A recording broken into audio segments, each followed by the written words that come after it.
Hello friends, we will start a new chapter that is Letter to God. Lancho was the main character in that chapter who was a farmer and he was also very hardworking person. Lancho जो कि एक पहाड़ के top हिस्से में रहता था, उस टॉप हिस्से पर से नदियाँ, भुट्टो के खेत, फूल आदि ये सब दिखाई देते थे। बस धरती पर केवल एक ही चीज़ की कमी थी, वो भी भारी बरसात की। लैंचो ने जब अपने खेत की तरफ देखा, सूख चुका था। वह हमेशा केवल आसमान में ही देखता रहता था और सोचता था कि अच्छी बारिश हो जाए जिससे उसके खेत हरे भरे हो जाए। कुछ लोग खेत में काम कर रहे थे, कुछ बच्चे वहाँ खेत में खेल रहे थे। लैंचो ने ये प्रेडिक्ट किया था कि अब अच्छी बारिश होने वाली है। आसमान में चारों ओर बादल ही बादल छाए हुए थे, हवा भी काफ़ी अच्छी चल रही थी। तब लैंचो बाहर की तरफ चला गया बारिश का आनंद लेने के लिए। लेकिन जब वह बाहर से लौटा घर, तब बहुत ही निराश और दुखी था क्योंकि एक भी बारिश की बूंद नहीं बरसी थी। लैंचो के घर के पास उसका एक खेत था और उस खेत में उसकी भुट्टो की फसलें उगी हुई थी और उस फसल का अब कटाई का समय आ गया था। बट कटाई से पहले लैंचो चाहता था कि एक अच्छी बारिश हो जाए जिससे उसकी फसल अच्छी हो जाए। So the big drops are regarded as 10 cent pieces and the little drops of rain are regarded as 5 pieces. वह चाहता था कि उसकी भुट्टो की फसल और फ्लावर्स बारिश रूपी पर्दों में लिपट जाए।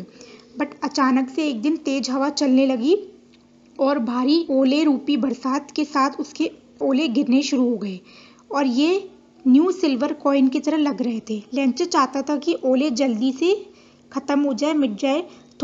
थोड़े घंटे बाद ओले पूरे बगीचों में, भुट्टो के खेतों में और पहाड़ों पर गिर चुके थे। पूरे खेत ओलों के कारण सफ़ेद हो चुके थे, भुट्टो के खेत भी नष्ट हो चुके थे और फूल भी अपने पौधों से गायब हो चुके थे। लैंचो ये सब देखकर बहुत ही उदास हो गया था, काफ़ी दुखी हो गया था। लैंचो ने अपने बेटे से कहा, ओलों ने तो सब कुछ नष्ट कर दिया, सब कुछ खराब कर दिया। इस साल अब हमारे पास कोई भी भुट्टे नहीं होंगे, यहाँ तक कि कोई भी ऐसा नहीं है जो हमारी मदद कर सके। अब पूरा साल हमें भूखा रहना पड़ेगा। जो भी लोग उन घाटियों के बीच रहते थे उनमें थोड़ी बहुत आशा बची हुई थी। That is help from God. Someone had said that no one dies of hunger. एक दिन संडे की सुबह लैंचो ने लेटर लिखा जो कि भगवान को लिखा गया था। उस लेटर में लैंचो ने लिखा था कि अगर आप मेरी मदद नहीं करोगे तो मैं और मेरी पूरी फैमिली इस साल भूखी रहेगी और मुझे कुछ 100 रुपीज़ की नीड है जो कि खेत में बीज बोने के लिए, फसल उगाने के लिए। उसने ये लेटर लेकर पोस्ट ऑफिस की ओर चला गया और वहाँ पर स्टैम्प खरीद कर स्टैम्प लगवाई। लेटर को मेल बॉक्स में डाल दिया। पोस्ट ऑफिस में जो पोस्टमैन था उसने लैंचो के लेटर को अपने बॉस को दिखाया और वह देखकर वह दोनों हंसने लगे।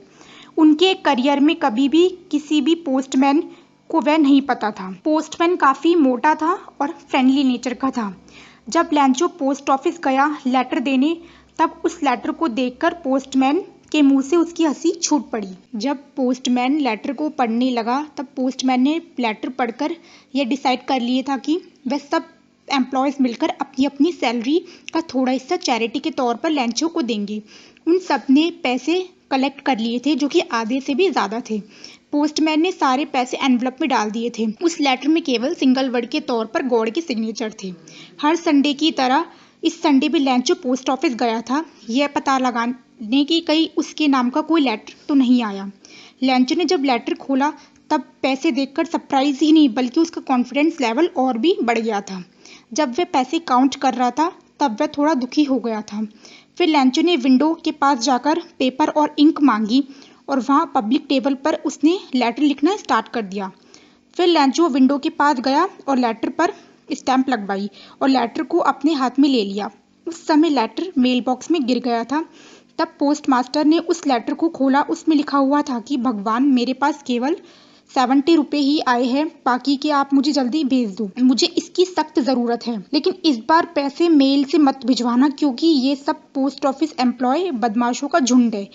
तो हमारा चैप्टर यहाँ ख़त्म होता है। अगर वीडियो पसंद आया हो तो चैनल को लाइक और सब्सक्राइब कर दें।